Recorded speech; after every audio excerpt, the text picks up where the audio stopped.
మీరు ఒక మాట అన్నారు. లాస్ట్ టైం ఇప్పటికి 4 సార్లు నా మీద దాడి జరిగింది. లాస్ట్ టైం నా కొడవలతో వచ్చారు అని చెప్పి. సో మీరిప్పుడు మీ ప్రాణాలకు రక్షణ లేదు అంటున్నారు. సో మీరు ఫర్దర్‌గా ఏం చేయాలనుకుంటున్నారు? ఎలా ముందుకెళ్దాం అనుకుంటున్నారు? ప్రాణాలకు రక్షణ లేనప్పుడు రక్షణ కల్పించవలసిన బాధ్యత కలిగినటువంటి ప్రభుత్వాన్ని మనం కోరుతాం. ఆ ప్రభుత్వమే ప్రాణాలు హరించే విధంగా ప్రయత్నం చేసినప్పుడు ఇంకా ఎవరిని కోరుతాం?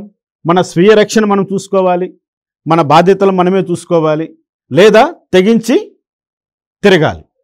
నేను ఇప్పుడు తెగించే తిరుగుతున్నా.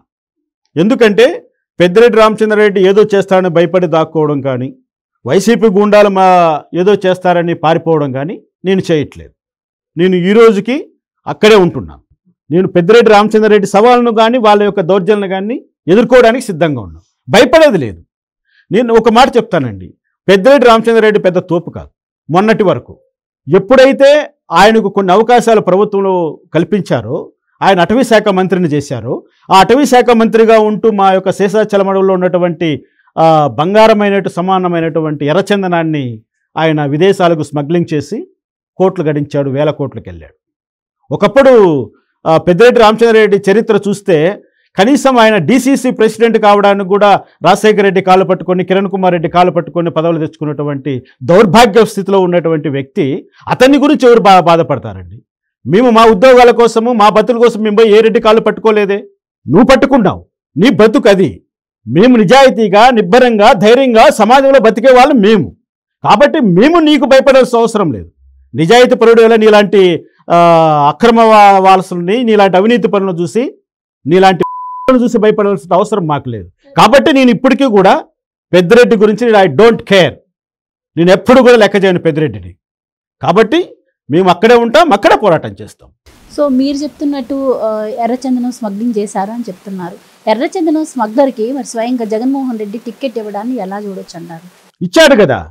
ఇప్పుడు ఎవరికి ఇచ్చాడు? చిత్తూరులో ఎర్రచందనం సదా ఆయనకి ఇచ్చాడు. ఆయన ఈ పెద్దిరెడ్డి రామచంద్రారెడ్డికి క్యాష్ ఇయ్యారు. ఎర్రచందనం సంబంధించినటువంటి మొత్తం డబ్బులంతా ఆయన ఆధీనంలోనే ఉంటుంది. ఆయన అడ్వకేట్ అంటాడు మళ్ళీ. అంటే ఏంటి?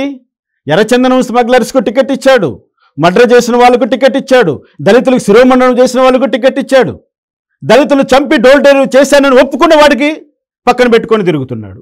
అంటే ఏంటి? లా అండ్ ఆర్డర్ పట్ల గౌరవం లేదు, దళిత సమాజం అంటే గౌరవం లేదు, ప్రజలంటే గౌరవం లేదు, రాజ్యాంగం అంటే గౌరవం లేదు. ఏమీ గౌరవం లేనటువంటి ఒక సైకో ఈరోజు ఈ రాష్ట్రంలో సీఎంగా ఉండబట్టి మనకి ఇన్ని దౌర్భాగ్యాలు సంభవించాయి.